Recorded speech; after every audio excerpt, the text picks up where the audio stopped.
Tell him about the time that you were with the band at the fair, and Sally Rand was dancing around, and you were looking at all the girls. Well, we had a thing happen in Fort Worth, Texas in 1936.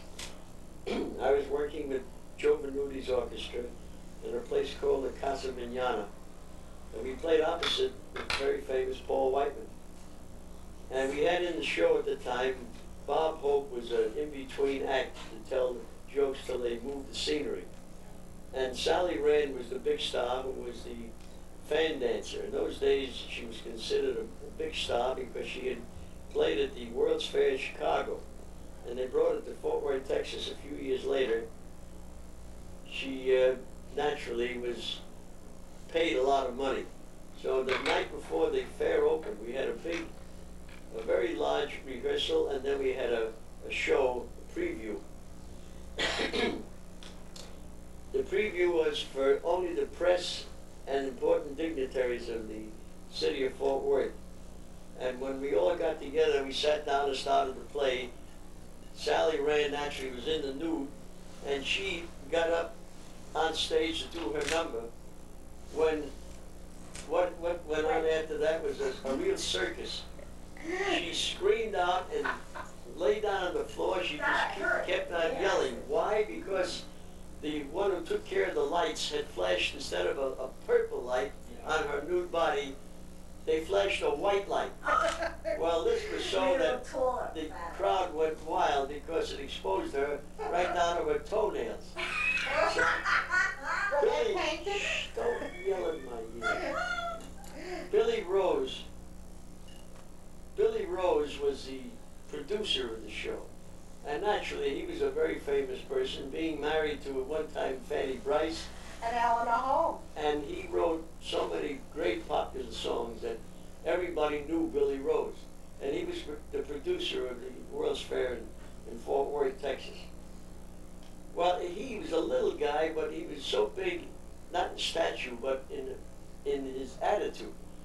He looked over at Sally Rand and he said, "Look, you prima donna, get off the floor before I kick you the hell out of here." He says, "You were hired to perform, not to give instructions. And don't tell me what kind of light you want." And then he yelled at the light man. I speak English. Okay. He yelled at him because of what he did. And the light man said that he didn't do anything. It flipped by itself, which is very possible because of the machine that he had. Just a little motion on the floor would kick the light and change color, because it was on a wheel. Well, he apologized for what he had done, because actually he didn't do anything, and Billy Rose said that from now on, he said, there'll be no more prima donnas. And he says, "Bob Hope, get up here and tell a couple of jokes while we change the scenery." And that's what happened. Then Everett Marshall, who was the singer of the show, magnificent singer, he got on and he did his bit, and then all of the pieces were put together, and we had one final dress rehearsal, and the show went on. That night it was just a great sensation. Well, while the other band, Paul Whiteman, was playing the show, we were off from playing, so the band was roaming around backstage. And as we passed by one area, Sally Rand was getting undressed to go on to do her number. So we passed by a room, and we didn't make any motion because we had over 300 girls in the show, and there were times all of them were in the nude and we paid no attention to them. Well, after the thing was over, she went to Billy Rose and complained that the band, Joe Venuti's band, had been peeking into her dressing room. So Billy Rose came to us individually, and he said, "Which of you guys were standing and looking into Sally Rand's room?" And all of us said, "We tried to get away from her because we don't want to see her. To us, she is ugly." And he laughed, and we all laughed. And he went back and he told Sally Rand that he couldn't do anything because he had no way of proving anybody was there. He said, "But if he ever catches any musician hanging around backstage, he would fire us," which was a joke because nobody ever did go there.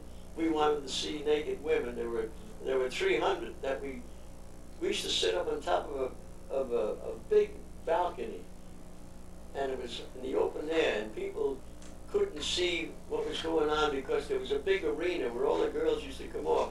We had 200 chorus girls and 100 show girls that used to come off the stage at the same time and go into this big open area. It was like a, how would you say it, where cattle would be in a big a pound. And they used to run around there, nobody could see them, only the bands. You know, the Because they were up there. We were up high, and the people were sitting down below us, and there was a big wall that nobody could see them. So this used to go on every night, and after the third or fourth night, after the first week, we didn't know they existed. And Venuti was angry because he was enjoying it and we never bothered looking. So Billy Rose decided that he's going to build another bandstand lower down so we shouldn't look over. This is what went on in the Casa Mañana. In the 20s, in the 30s. Coincidentally, what happened after that, one night, this was the opening night. Paul Whiteman came out in the audience to direct the band, his band and our band at the same time. And instead of starting off with a lighted baton, he used to stand out in the audience in the dark. All you could see was the moon up overhead. And he used to stand with this baton and lead, and we used to see this light flashing, and we'd follow his light to know what was going on. Well, Paul Whiteman was the biggest jokester of the lot. He used to do things that nobody knew what was going to happen next. So one night, we're all up on the stage waiting for the downbeat of the light, but all of a sudden, Paul Whiteman decided to use two guns. The governor of Texas, Governor Allred, gave Paul Whiteman a gift because he was made an honorary cowboy of the state of Texas. So he had two solid silver guns that he gave him as a gift. Well, instead of starting with the light, he shot two guns in the air. Boom, boom. Two flashes of light came out, and then we started to play. Well, the Texas newspapers got hold of it, and they played it up so big it was just unbelievable. Well, Venuti, not to be outdone, he was jealous of what Paul Whiteman did. So he went ahead and did something that we didn't know about. The night that he directed the both bands, he came out with a shotgun. And when the buzzer sounded for the show to start, because everybody had to get, cues, he came out in the front with a shotgun. You know what the sound and what it looks like. He shot looked like a cannon, went off in the sky, fire all over. They were real live bullets. And the minute we saw that, we knew what Venuti's tricks were. So the guys in Paul Whiteman's band and our band started to play the music. What was the music? What were you playing? The show. No, but what was the theme? The theme was "The Night is Young and You're So Beautiful." Isn't that a lovely theme? I love that song.